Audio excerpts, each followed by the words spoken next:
Assalamu alaikum dear students, how are you all? I am Wasim Siraj. Today is our chapter number 12 and lecture number 1 of class Inter. Our topics are introduction to topic and Coulomb's law.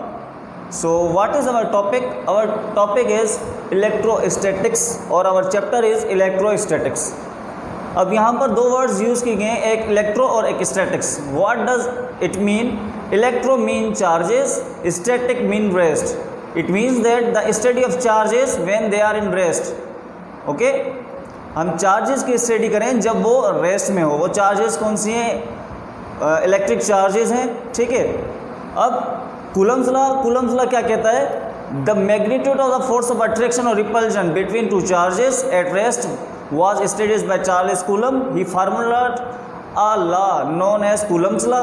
इसने कहा कि जो force of attraction या repulsion है दो charges के बीच में, वो स्टडी किया गया था कूलम्स लॉ पर. अब वो किसने दिया था? चार्ल्स कूलम्ब नामी एक साइंटिस्ट था. उसने कहा क्या? The electrostatic force of attraction और repulsion between two charges is directly proportional to the product of the charges. It means कि जो फोर्स ऑफ अट्रैक्शन होती है दो चार्जेस के बीच में, एक पॉजिटिव चार्ज है, एक नेगेटिव चार्ज है. हमने प्रीवियस स्लाइड में पढ़ा है कि एक पॉजिटिव होती है, एक नेगेटिव होती है. ओके, अब उनके बीच में जो अट्रैक्शन है या रिपल्जन का अमल है वो डायरेक्टली प्रोपोर्शनल होता है उसके प्रोडक्ट ऑफ चार्जेस के. मतलब वो दो चार्जेस कितनी बड़ी हैं कितनी छोटी हैं. जितनी बड़ी चार्जेस होंगी, ज़्यादा चार्जेस होंगी, तो उसमें फोर्स ऑफ अट्रैक्शन ज़्यादा होगी, और जितनी छोटी चार्जेस होंगी उसमें फोर्स ऑफ अट्रैक्शन और रिपल्जन जो है वो कम होगी. According to Coulomb's, the electrostatic force of attraction and repulsion between two charges is inversely proportional to the square of the distance between them. अब कह रहा है कि जो फोर्स ऑफ अट्रैक्शन है या रिपल्जन है उन चार्जेस के बीच में, वो डिपेंड करता है किस चीज़ पर भी? उनके डिस्टेंस पर भी. जितनी वो दूर जाएंगी एक दूसरे से, चार्ज जितना दूर जाएंगी तो फोर्स ऑफ अट्रैक्शन और रिपल्जन का जो प्रोसेस है वो कम होता जाएगा. ठीक है. अब यहाँ पर हमारे पास एक फिगर है, उस फिगर से अंडरस्टैंड करते हैं. अब हमें चार्जेस जो हैं वो सिंपली प्रैक्टिकल लाइफ में नज़र नहीं आती. ठीक है, इसको अज्यूम किया जाता है. तो सपोज कर लें कि ये मैग्नेट्स हैं. सपोज टू बेटर अंडरस्टैंडिंग, अच्छा समझने के लिए सपोज कर लें कि ये दो मैग्नेट्स हैं. अब कूलम्स लॉ क्या कहता है कि अगर जितने ये मैग्नेट्स बड़े होंगे या जितने मैग्नेट्स ज़्यादा होंगे, उतनी फोर्स ऑफ अट्रैक्शन या रिपल्जन उनके बीच में बहुत ज़्यादा होगी. उतना ज़्यादा वो दूसरे को एक दूसरे को खींचेंगे या एक दूसरे से उनको दूर करेंगे. वो उतनी ही ज़्यादा फोर्स लगाएंगे अगर वो ज़्यादा होंगे या उनका मास ज़्यादा होगा. पॉइंट 1 ये.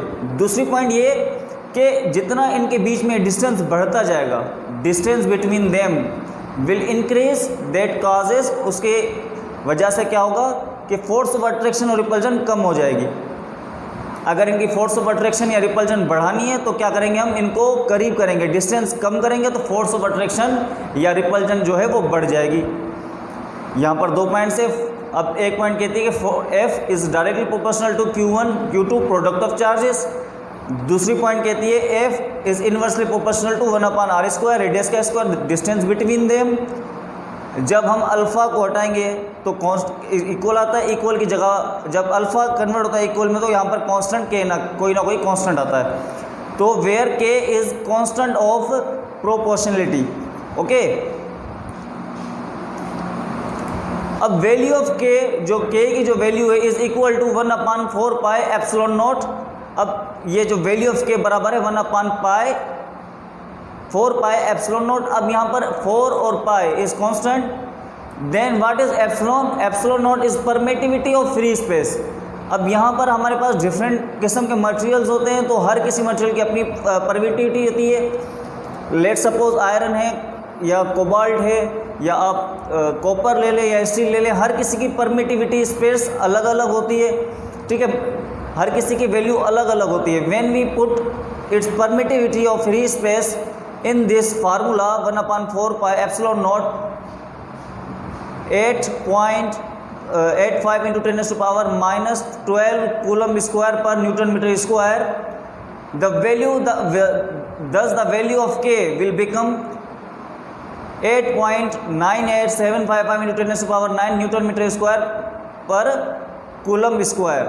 अब यहाँ पर इसको राउंड ऑफ भी कर सकते हैं कि 9 into 10⁻9 न्यूटन मीटर स्क्वायर पर कूलम्ब स्क्वायर.